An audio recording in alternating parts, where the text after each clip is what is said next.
नमस्कार साथियों, मैं हूं रंजीत चौहान। बहुत बड़ी खबर निकल कर आई है। भारतीय सेना, सीआरपीएफ, बीएसएफ, एसएसबी, सीआईएसएफ सभी सिक्योरिटी फोर्सेस ने जंतर मंतर को घेर लिया है। साथियों, अभी तक जो आंदोलन चल रहा था वो जनता का आंदोलन था, छात्रों का आंदोलन था, लेकिन अब भारतीय सैनिकों का आंदोलन शुरू हो चुका है। सरकार के खिलाफ, मोदी के खिलाफ, अमित शाह के खिलाफ अब सेना मैदान में उतर आई है। सेना ने मोर्चा संभाल लिया है। सोचिए कितना खतरनाक नज़ारा होगा जब सेना के जवान वर्दी पहनकर अमित शाह के खिलाफ नारे लगा रहे होंगे, गृह मंत्रालय में घुस रहे होंगे। साथियों, अब सेना के खिलाफ दिल्ली पुलिस को उतारा जाएगा।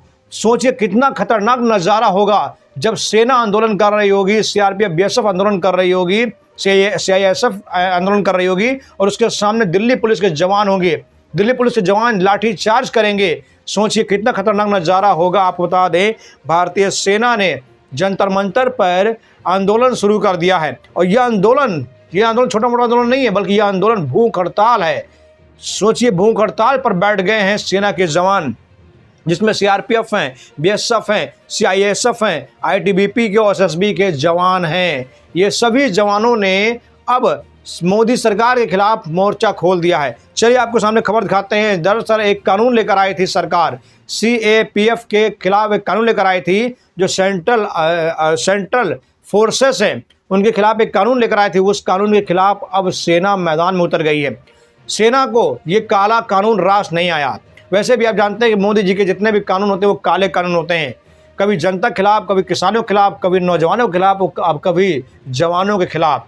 अब ये जो काला कानून आया ये जवानों के खिलाफ आया है। सीएपीएफ बिल 2026 जो आया है ये जवानों के खिलाफ आया है। जवानों ने इस बिल के खिलाफ अब गृह मंत्रालय में घुसने की कोशिश शुरू कर दी है। देखिए, लिखा हुआ है कि अर्धसैनिक बल के रिटायर्ड जवान जंतर मंतर पर करेंगे भूख हड़ताल। जाने क्या है सीआरपीएफ का एक्शन।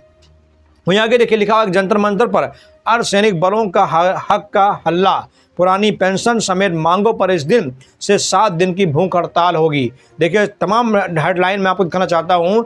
अर्धसैनिक बलों की लंबित मांगों के लिए जंतर मंतर पर होगी भूख हड़ताल। एक्स पैरामिलिट्री एसोसिएशन का बड़ा ऐलान। अब आपके सामने पूरी खबर दिखाने जा रहे हैं कि दरअसल पूरी खबर क्या है। देखिए, लिखा हुआ है कि केंद्रीय अर्धसैनिक बलों में पुरानी पेंशन बहाली व सीएपीएफ के नए कानून की वापसी को लेकर जंतर मंतर पर 7 दिन के सांकेतिक भूख हड़ताल की जाएगी। Alliance of all x paramilitary forces welfare association द्वारा शनिवार को यह ऐलान किया गया। एसोसिएशन के महासचिव रणवीर सिंह ने कहा कि केंद्रीय गृह मंत्रालय द्वारा अर्धसैनिक बलों की जायज़ मांगों के प्रति लगातार बेरुखी व सौतेला व्यवहार देखने को मिल रहा है। वहीं आगे देखिए, लिखा हुआ है कि 11 वर्षों के दौरान एसोसिएशन की तरफ से सैकड़ों ज्ञापन प्रधानमंत्री मोदी और गृह मंत्री को भेजे गए, लेकिन कोई फायदा नहीं हुआ। संसद भवन से लेकर सरहदों की चाक चौबंद सुरक्षा करने वाले सीएपीएफ जवानों के हकों की बात सरकार नहीं करना चाहती। पीएम मोदी और गृह मंत्री शाह ने कभी भी एसोसिएशन के प्रतिनिधि मंडल को बातचीत के लिए नहीं बुलाया। ऐसी स्थिति में पूर्व अर्धसैनिकों और सीएपीएफ परिवारों के पास जंतर मंतर पर धरना प्रदर्शन एवं सांकेतिक भूख हड़ताल के अलावा कोई दूसरा रास्ता ही नहीं बचा है। अब भूख हड़ताल के सिवा कोई दूसरा रास्ता नहीं बचा है।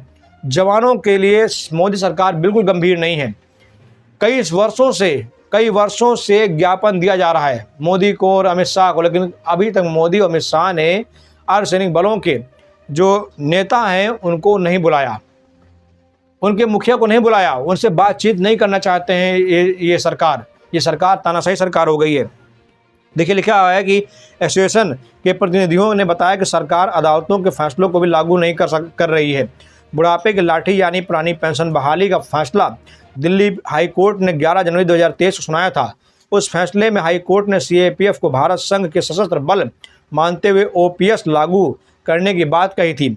इस फैसले के खिलाफ केंद्र सरकार सुप्रीम कोर्ट में चली गई। अभी तक वह फैसला लंबित है।